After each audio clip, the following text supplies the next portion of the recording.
CTV News with Jackie Scantlebury. Good afternoon. The former chair of the Taber Police Commission has pleaded guilty to charges of accessing child pornography and luring a child under the age of 18 on the internet. For Curtis Paradee pleaded guilty to the charges this morning in Taber Provincial Court. The Crown has withdrawn other charges against Curtis Paradee, who is expected to be sentenced later this spring. Terry Boat reports.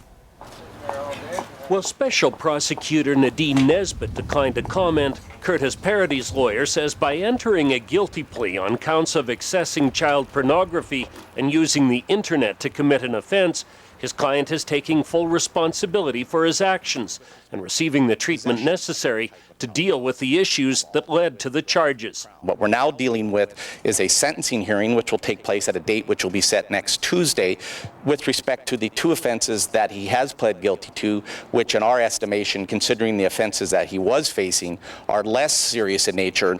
Paradee, a well-known local businessman and former chair of the Taber Police Commission, was charged last year following an investigation. Police say Paradee posed as a teenage boy and convinced a teenage girl from New York to perform sexual acts while he watched on a web camera. Of course, it's an extremely stressful time. Taber is a small community, close-knit community. Mr. Paradee is and was extremely well known, so it has a shock. He's already, of course, been found guilty in the eyes of public opinion to the extent of the more serious charges which were laid and have now been withdrawn. The court has ordered a pre-sentence report and a psychiatric risk assessment. The Crown has indicated they'll need a day for sentencing. Terry Vogt, CTV News, Taber. Paradee is scheduled to return to court February 7th to set the date for the sentencing. Now, a Cranbrook RCMP officer has been charged with theft after a police officer says that he stole a laptop computer from a pawn shop while on the job. At a press conference today, Chief Superintendent of the Southeast District, Mike Sakala, said the officer took the computer from a pawn shop, telling the store owner it may be evidence in a crime. But the laptop was never registered at the RCMP detachment. An investigation into the conduct of Constable Bryden Hennessy was launched in October of 2011. His gun and badge were seized and he was suspended without pay. Hennessy resigned from the force in December. He has now been charged with theft under $5,000. In early December, Mr. Hennessy submitted his resignation. His resignation was accepted by the commanding officer and is irrevocable. Excuse me. He will never work for the RCMP again. Now, Hennessy was actually suspended with pay at the time. Hennessy will be in court February 6th to face the charge. He was involved in another incident. In 2003 in Terrace, BC, he pleaded guilty to assault after a man was tasered. In police holding cells, he was docked 3 days' pay. Lethbridge Regional Police have charged 2 teens in the graffiti of a church. Over the weekend, 4 graffiti tags were marked on the All Saints Roman Catholic Church on 24th Street and 12th Avenue South. Late Sunday, officers were called to 2 teens spray painting fences and sidewalks in the area of Cedar Road, Lakemount Boulevard South. Police arrested 2 boys aged 13 and 14. They each face 4 counts of mischief under $5,000 and 1 charge of theft.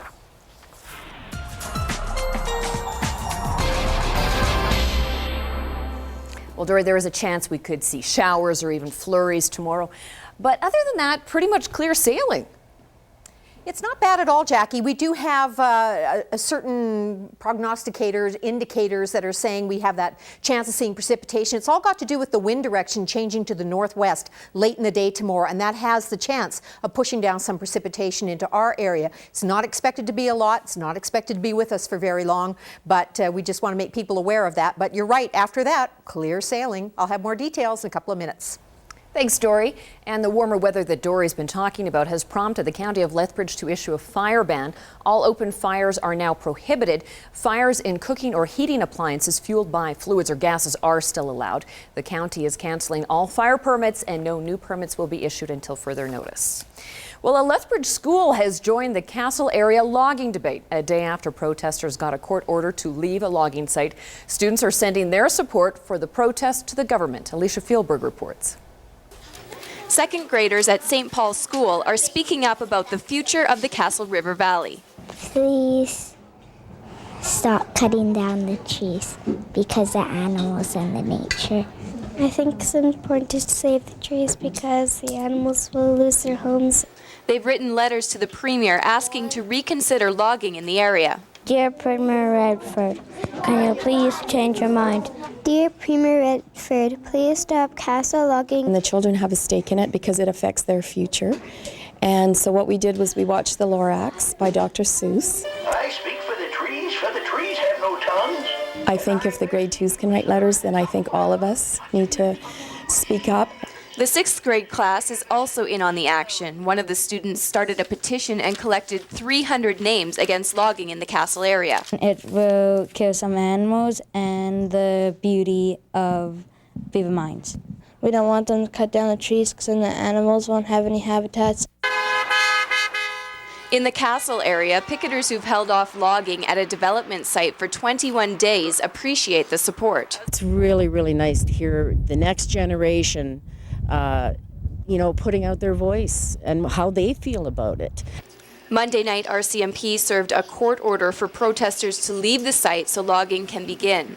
Those against logging in the area say it comes with a mixture of disappointment and determination. Castle Mountain should be receiving its special place papers so that stuff like this can't happen.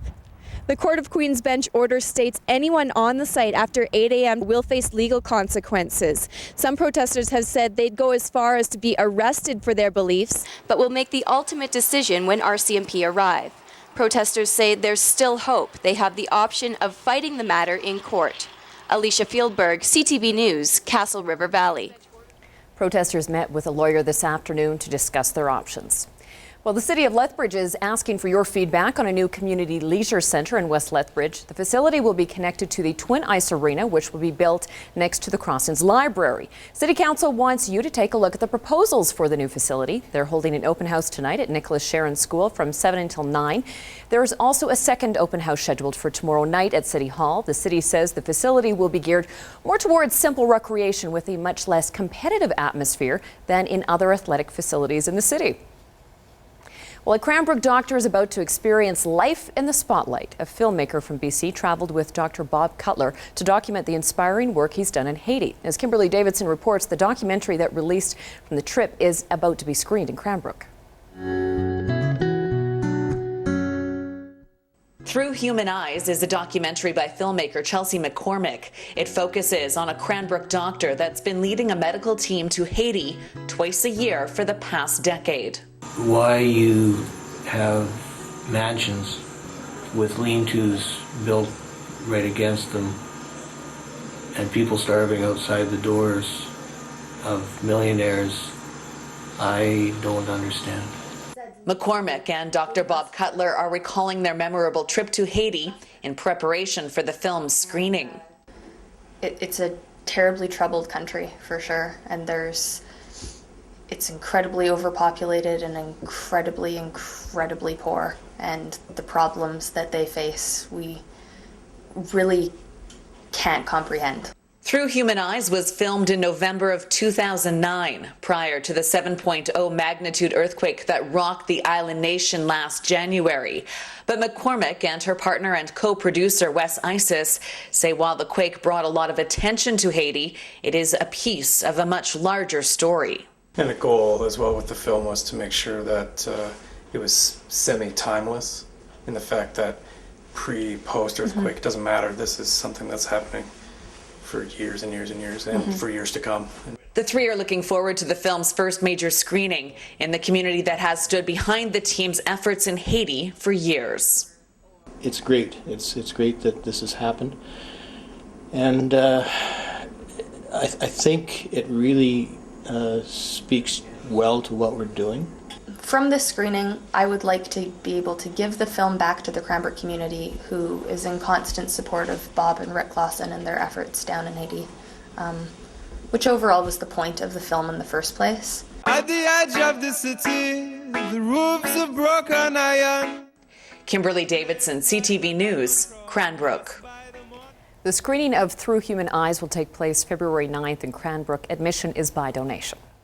Well, in 2010, Time magazine listed her as one of the 100 most influential people in the world in the heroes category. Dr. Temple Grandin is an advocate of animal welfare, and this year she was a guest at Lethbridge's Tiffin Conference. With more, here's this week's Farm TV. She's a consultant to the livestock industry, a best-selling author, a professor at Colorado State University. She continues to travel and speak about autism, animal welfare, and spoke at the Tiffin Conference at Lethbridge College in January of 2012. I'm going to talk about some very basic things with cattle handling. A lot of people know how to handle cattle, give them some pointers on handling cattle. People working with animals need to learn how to be observant. I'm a very big advocate of measuring animal welfare indicators like lameness and body condition score and these sorts of things. What are the benefits of good livestock handling? Let's look at some of the benefits of good cattle handling. Less bruises, better safety for people. You're going to be less likely to get dark cutting meat or tough meat, better weight gain, less sickness. There's lots of good reasons for handling animals quietly.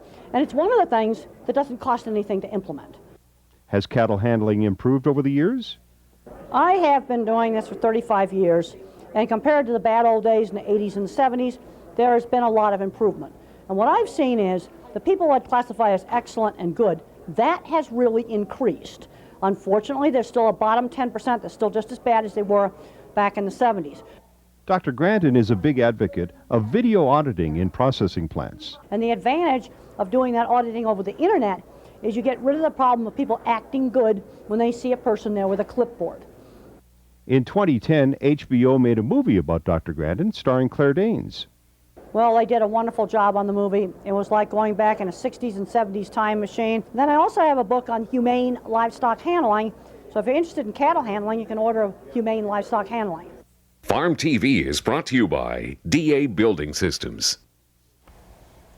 And on the market today, while it looked like we were getting closer to parity with the U.S. greenback, Looney fell. Coming up next, we're going to show you one of the biggest babies, newborns, you may have ever seen.